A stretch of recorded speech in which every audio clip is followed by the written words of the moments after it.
Assalamualaikum warahmatullahi wabarakatuh.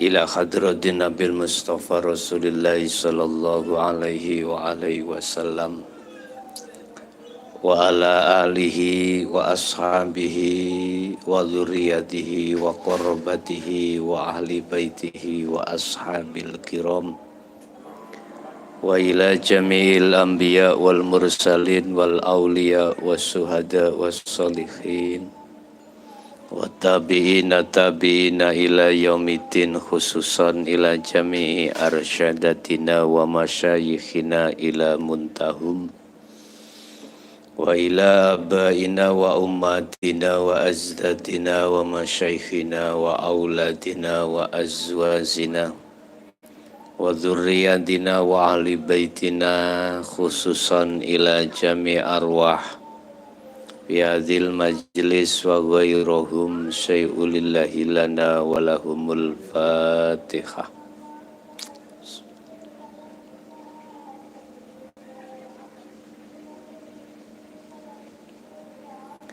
Bismillahirrahmanirrahim. Alhamdulillahilladzi anzala kitabil haqqi basira wa nadhira li futuhi qulubil muslimin wal muslimat wal mu'minina wal mu'minat. Asyhadu an la ilaha illallah wa asyhadu anna Muhammadan abduhu wa rasuluh. Allahumma salli wa sallim wa barik alaihi wa ala alihi wa ashabihi ajma'in. Qala Allah ta'ala fi kitabil karim, a'udzu billahi minasyaitonir rajim, bismillahirrahmanirrahim. Wadhkur isma rabbika bukratan wa asila wa minal laili fasjud lahu fasabbihu lailan tawila. Sadaqallahul azim. Amma ba'du. Bapak Ibu hadirin jamaah dimanapun Anda berada, alhamdulillah dalam kesempatan malam hari ini kita sudah memasuki hari yang ketiga. Materi yang akan kami sampaikan beruntutan dengan materi yang kemarin. Pada malam hari ini kami akan mencoba mengambil surah Al-Insan ayat 25 dan 26, di mana materi bagaimana caranya untuk membersihkan hijab atau kotoran-kotoran hati, sebab dengan kotoran itulah menjadikan hati manusia menjadi gelap. Jadi manusia hatinya tidak bisa membuktikan dan menyatakan ananing Allah subhanahu wa ta'ala. Dengan penyakit itulah yang akan menjadikan keterburukan mental untuk menghadapi situasi apapun. Akhirnya mental hati kita menjadi mental yang sangat jelek. Dengan kotoran hati sehingga menutupi hati kita, itulah hati kita akan mendapatkan konspirasi dari hawa nafsu, sehingga menjadikan tabiat karakter daripada hati ini selalu menjadi budaknya hawa nafsu. Oleh karenanya, pada kesempatan malam hari ini akan kami buka rahasia bagaimana caranya kita untuk membersihkan dan mensikapi semua apa yang dimaksud, yaitu kotoran hati, supaya untuk ke depan hati kita tidak akan mendapatkan konspirasi daripada hawa nafsu. Tidak mudah hati kita akan dijadikan hawa nafsu sebagai budak, dan hati kita tidak akan mudah untuk terpengaruh dengan tipu daya daripada hawa nafsu, sehingga menjadi hati yang kokoh, menjadi hati yang kuat untuk menghadapi situasi apapun. Sebab alasan apapun, manakala hati sudah menjadikan Allah Tuhan sebagai imamnya, maka apapun yang terjadi, Allah akan memberikan satu payung rahmat terhadap si hamba tersebut. Bapak Ibu hadirin jamaah rahimakumullah, sudah menjadi aturan dan hukum sunnatullah bahwasanya setiap manusia yang lahir di dunia ini akan menghadapi sifat basariyah, di mana sifat yang di dalamnya penuh dengan kepentingan hawa nafsu, seperti halnya apa yang telah terjadi pada baginda Nabiullah Adam alaihissalam. Setelah beliau diusir dari surga menuju ke dunia, yang tadinya beliau di surga itu minta apapun, duweni kersa apa wae, iku tanpa rekoso, tanpa soro, Allah mendatangkan. Tetapi ketika saat di dunia, leren nandur, leren ngerit, leren nyelep, leren ngadang, leren mangan, gak langsung teko nyaplok ora. Artinya hukum di dunia ini ditempuh dengan sorot disi. Saya ja'alullahu ba'da usri yusra. Ini sudah menjadi sunatullah. Kita di dunia ini dihadapkan berbagai sorot disi. Sorot terlebih dahulu, susah dahulu, baru kemudian senang kemudian. Nabiullah Adam sebagai contoh, ketika saat Allah memberikan taruhan, menawarkan terhadap Adam, Adam, mau enggak kau kembali kepada tempat asalmu yaitu surga? Fatalaqa Adamu min rabbi kalimatin fataba alaih. Alhamdulillah Nabiullah Adam purun, tapi dengan catatan fatalaqa Adamu min rabbi kalimatin. Adam kudu gelem nampa, Adam kudu gelem laku wejangane Allah. Kalimatin, bahasa kalimatin iki nek tak terjemahno dengan mudah, yaitu hukum hakikat menuju makrifat. Sebab panjenengan sedaya menungso iki asline duduk penduduk surga, penduduk langit, duduk penduduk donya. Penduduk donya iku ya kaya kucing, kadal, ula, asu, babi, kewan-kewan iku penduduk bumi. Lah panjenengan iki asline penduduk surga utawa penduduk langit. Lah piye, bagaimana caranya kita bisa kembali terhadap penduduk asal kita? Kayak dene Nabiullah Adam gelem nerima kalimat saking Allah. Berarti Adam iki gelem ngikuti apa anjurane Gusti Allah. Bahasa kita sekarang adalah kalimatin iki manusia yang asalnya dihukum syariat gelem nampa wejangan di dalam hukum hakikat dalam rangka kembali ke makrifat Allah. Artine kuwi ana donya iki bentuk innalillahi biar Anda bisa sampai wa inna ilaihi rojiun, balik nang Gusti Allah ing dalem jalur kanan rahmat, tidak diazab.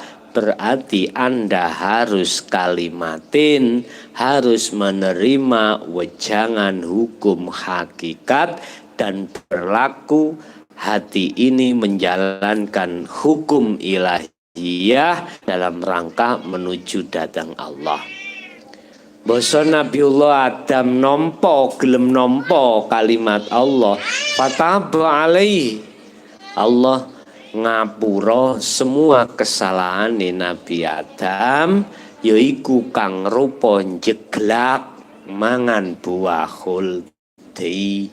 Umur berapa ini, ya dah? Kita tiap saat dan waktu jeglak buah khuldi. Rupane buah khuldi yaiku kesenangan donya. Nek wis ati iki mangkebekan buah khuldi, masih kuwi dadi ustad, dadi kiai, bahkan mbah yai. Nek kuwi apabila Anda tidak mau menerima kalimat Allah, salat to sampak bungkuk, kuwi ora bisa khusyuk. Sampai tua, sampai ilmumu sundul langit, sholat kamu tetap tidak bisa memenuhi kriteria apa yang dimaksud di dalam Al-Quran, yaitu khusyuk. Padahal disebutkan waqumu lillahi qanitin, jagalah hal itu dengan khusyuk. Makanya apa sholat iku dalam satu ayat bisa mencegah perkara faksa wal mungkar. Iku salat sing khusyuk. Nek ora bisa ya ora iso faksa mungkar iku ilang. Sik panggah tetep berjalan. Bapak Ibu hadirin rahimakumullah. Nabi Adam basa wis ketika saat beliau di ngapura kesalahane, hatimu sudah di ngapura kesalahan hatimu kang rupa geragas ambek buah khuldi sing wis-wis ya. Fataba alaih, Allah menerima tobatmu. Bentuk tobatmu, hatimu sadar untuk hati iki berlaku hukum hakikat. Rupane kuwi gelem ngaji babakan hukum iki. Kuwi gelem memahami nrimo tentang ilmu sing tak sampai ke iki. Gak wong lho, Pak. Gak manusia, gak semua manusia mau menerima tentang ajaran dinut tauhid. Tidak angger manusia, enggak angger manusia, gak sembarangan manusia mau. Karena itu pilihan Allah. Siapa yang dipilih tanda-tanda menjadi calon dan kekasih Allah adalah mereka yang hatinya siap meng-welcome, menerima, membuka hati dengan sadar tentang masalah ilmu ini.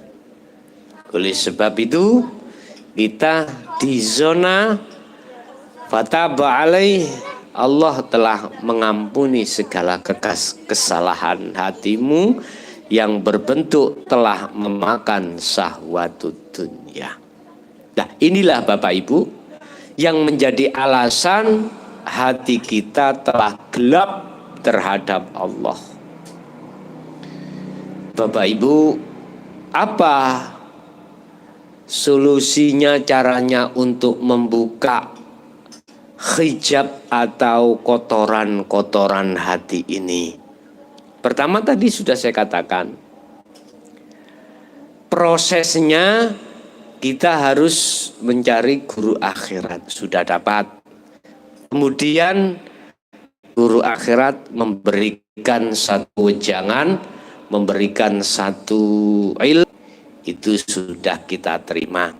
Sekarang tinggal melakukan. Al-Insan, dibuka ayat 25-26.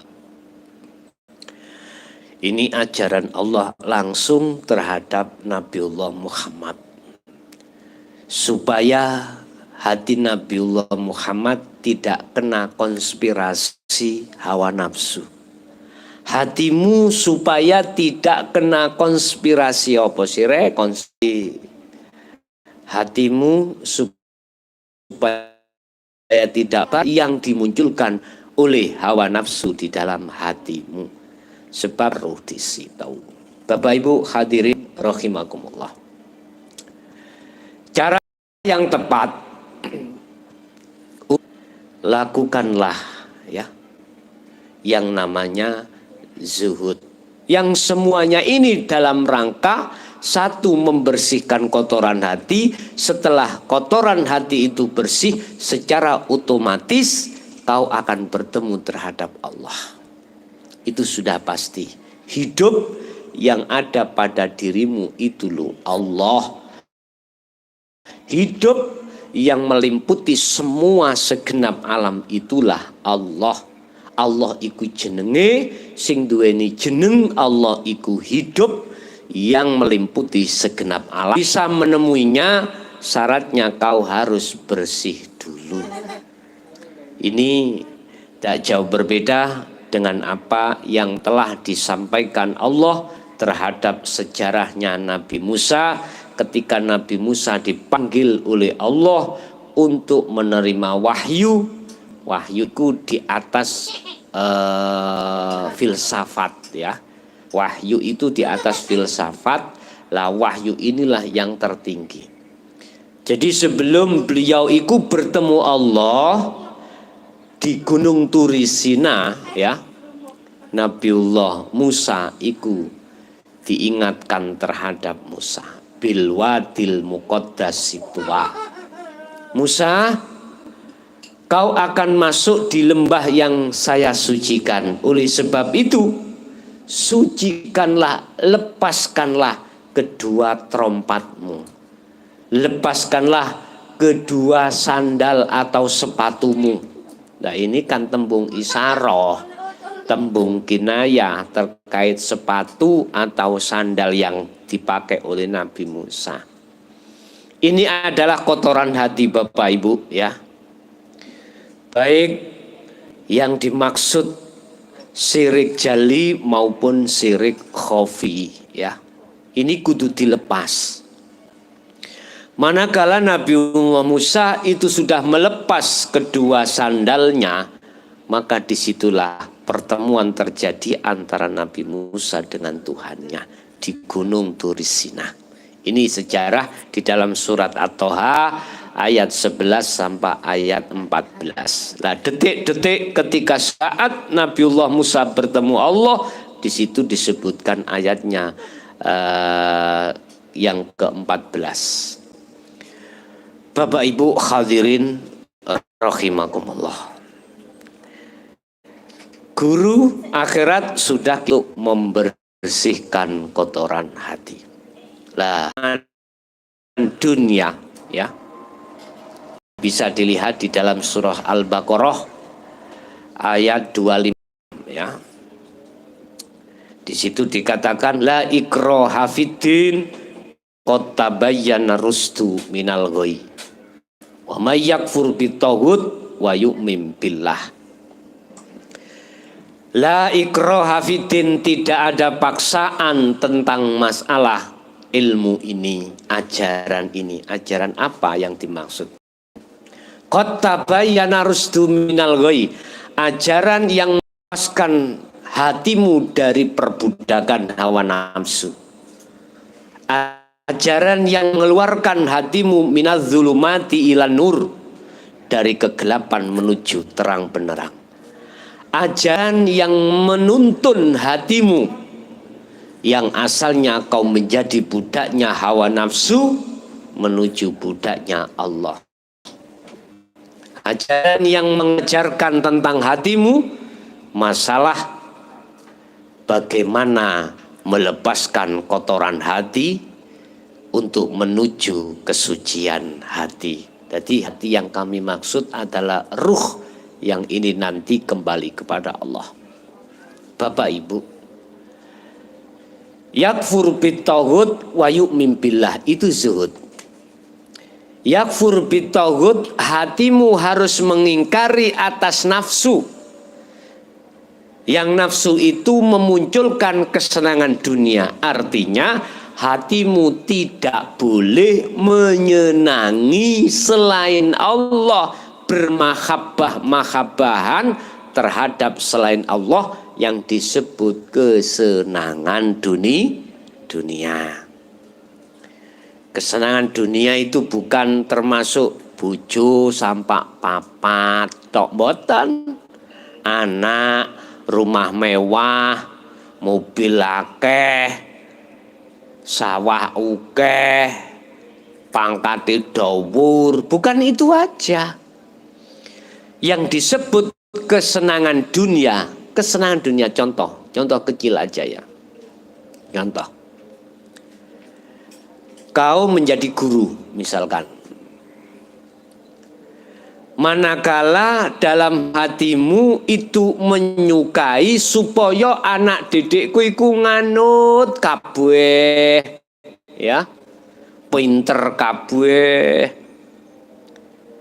Iki ku ono kesenangan dunia. Manakala kau dihadapkan anak didikmu iku nakal, misale, ya.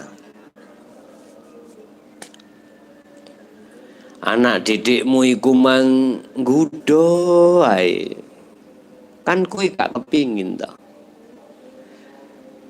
Kepingine atimu supaya anak didikmu iku kabeh manut. Ya. Kabeh kuwi semuanya iku mang sesuai dengan apa yang kau generasikan. Ternyata di situ kok yo ada yang tidak seperti itu. Ikut termasuk kesenangan dunia. Lah yang benar ya apa? Ya wis bah anak didikmu iku mau genah utawa gak genah, ojo menjadikan hatimu iku mang bermasalah. Ya gitu, hati-hati. Pokoknya kesenangan dunia iku hanya begini. Mana yang miturut hatiku cocok yaiku. Lah iki. Berarti kau tidak melihat Allahnya. Kau telah menyampingkan Allahnya dan kau mendahulukan nafsu yang ada pada dirimu. Iku kesenangan dunia. Termasuk bagi ustadz, bagi kiai, kok yon duweni manakala memiliki hati diam-diam seneng digungno wong, suka dihormati orang, suka dipuja orang karena ilmu atau hartanya, itu termasuk kesenangan dunia. Hati-hati. Tadi pangkat disebut ustadz, pangkat disebut kiai, pangkat disebut habaib, ya, itu termasuk kesenangan dunia. Hati-hati kamu ya. Termasuk duriyahnya itu loh, dari duriyah anak keturunan Rasulullah. Manakala kau berbangga-bangga, suka senang di situ, maka itu termasuk kesenangan dunia. Dan ini akan menjadi hijab dan tutupnya hatimu terhadap Allah. Hati-hati. Jadi bukan hanya yang dimaksud kesenangan dunia itu bukan hanya mobil akeh, berpangkat, ya. Terus bojone iku mang 23, anake 32. Bukan itu tok, sawah oke bukan. Duitnya selalu nyumber oga. Bukan. Jadi ada kesenangan dunia itu yang sangat-sangat apa? Sangat halus. Manakala ketika saat tampilan dohirmu iku ada indikasi supaya ikut dipuja orang, ya, hatimu terbuai dengan itu, maka itu termasuk kesenangan dunia.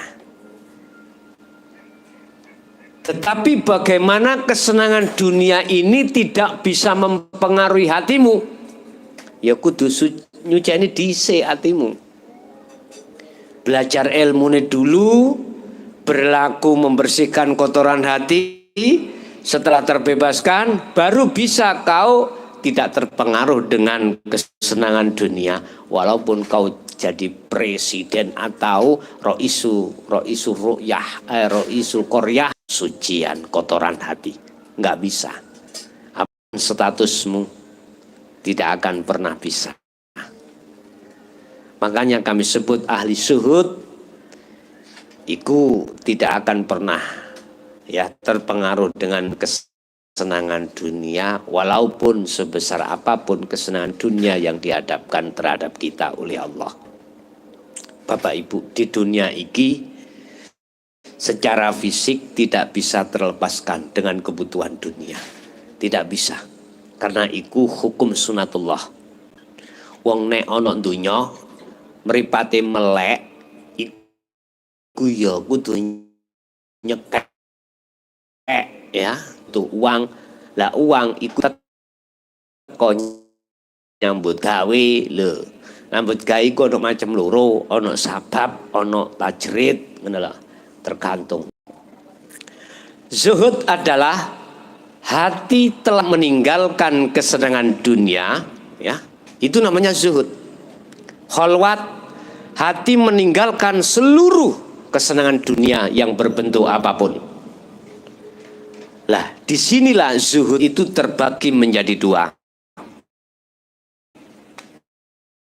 Ya. Zuhud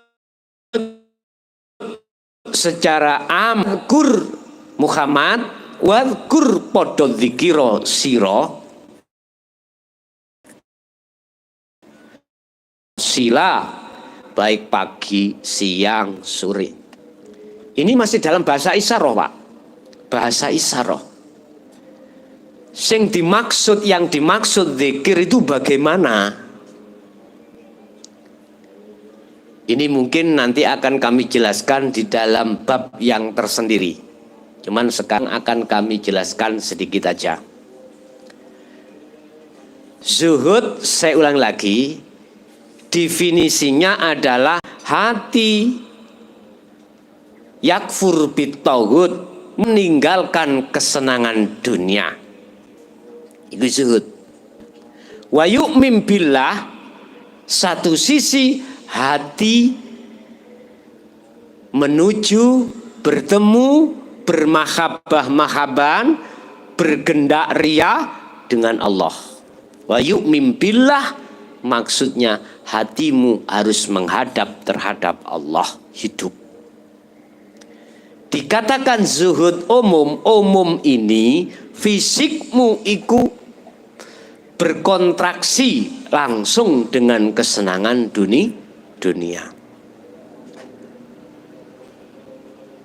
Kalau saya gabung, zuhud umum adalah hatimu meninggalkan kesenangan dunia walaupun secara fisik berinteraksi gembul dengan kesenangan dunia karena hukum syariat, hukum dunia sifat basariah.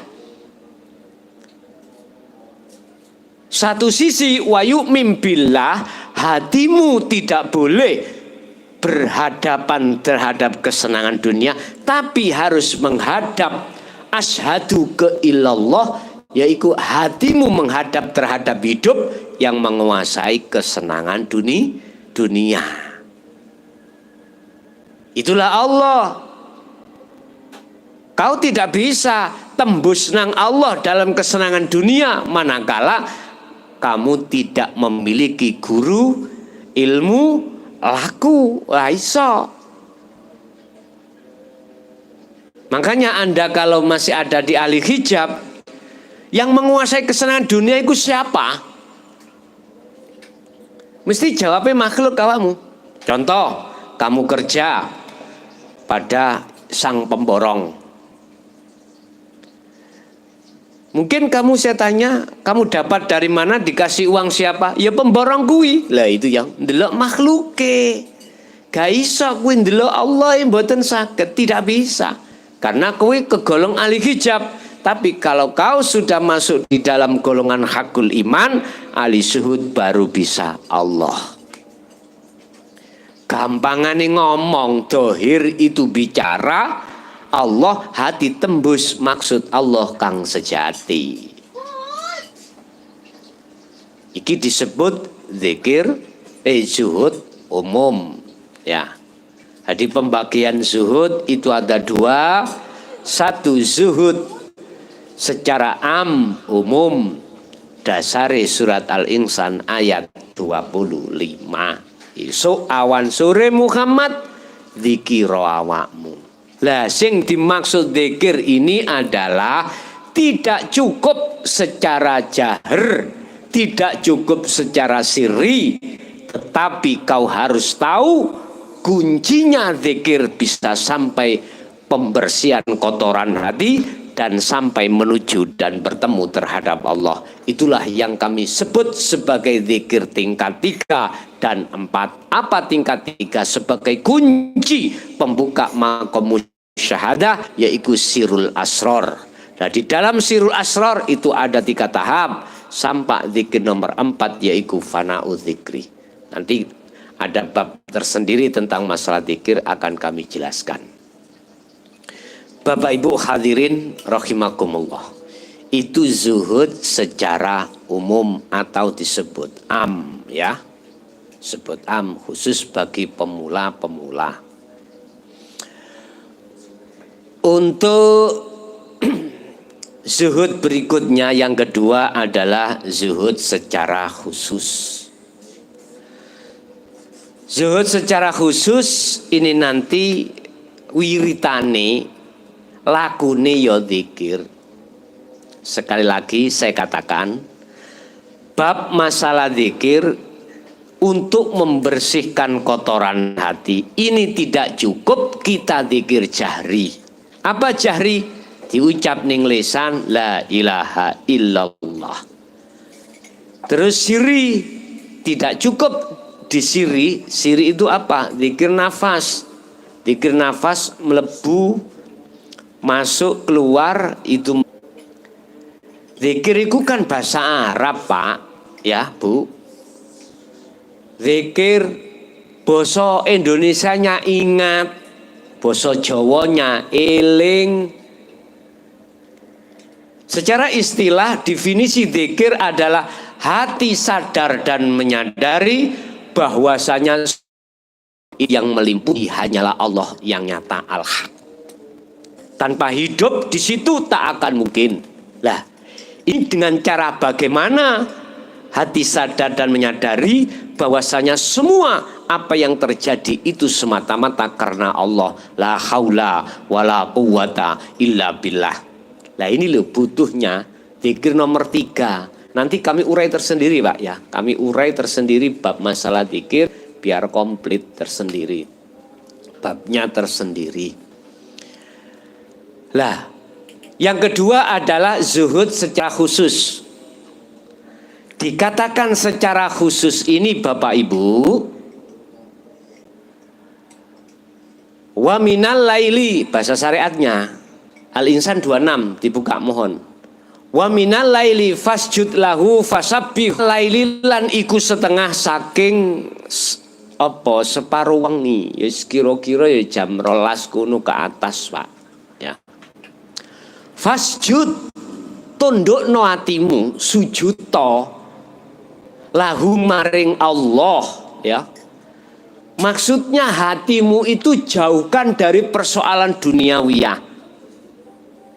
Fasabbihu dan bersihake atimu songko urusan dunya, urusan saliyane Allah. Lailan ing dalem waktu wengi tawilan kang suwi. Iki bahasa isyarah, penjelasan tentang tahajud malam itu ya. Itu sebetulnya isyarah semuanya. Itu masuk dalam zuhud khusus ya. Zikir yang dilakukan ketika saat orang semuanya pada tidur, kau bangun, kemudian bertasbih, membersihkan diri hatimu terhadap Allah. Itu bahasa syariat.